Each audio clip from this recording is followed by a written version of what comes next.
ರಸ್ತೆ ಬದಿ ರಾತ್ರಿ ವೇಳೆ ನಿಲ್ಲಿಸಿದ್ದ ವಾಹನಗಳ ಬ್ಯಾಟರಿ ಕಳ್ಳತನ ಮಾಡುತ್ತಿದ್ದ ಇಬ್ಬರನ್ನ ವಿಟ್ಲ ಪೊಲೀಸರು ಬಂಧಿಸಿದ್ದು ಆರೋಪಿಗಳಿಂದ 10 ಬ್ಯಾಟರಿಗಳನ್ನು ವಶಪಡಿಸಿಕೊಂಡಿದ್ದಾರೆ. ಕಾಸರಗೋಡು ಚಿರ್ಕಳ ನಿವಾಸಿ 50 ವರ್ಷದ ಅಬ್ದುಲ್ ಶಮೀರ್ ಪಿಎ ಹಾಗೂ ಕಾಸರಗೋಡಿನ ಮುಟ್ಟತ್ತೋಡಿ ನಿವಾಸಿ 33 ವರ್ಷದ ಅಬ್ದುಲ್ ಮಜೀದ್ ಬಂಧಿತ ಆರೋಪಿಗಳು.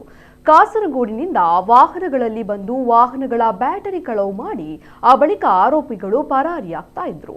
ಈ ಪ್ರಕರಣದ ಜಾಡು ಹಿಡಿದ ಪೊಲೀಸರು ಆರೋಪಿಗಳನ್ನ ಕಾಸರಗೋಡಿನಲ್ಲಿ ಬಂಧಿಸಿ ನ್ಯಾಯಾಲಯಕ್ಕೆ ಹಾಜರುಪಡಿಸಿದ್ದು, ನ್ಯಾಯಾಲಯವು ಆರೋಪಿಗಳಿಗೆ ನ್ಯಾಯಾಂಗ ಬಂಧನ ವಿಧಿಸಿದೆ.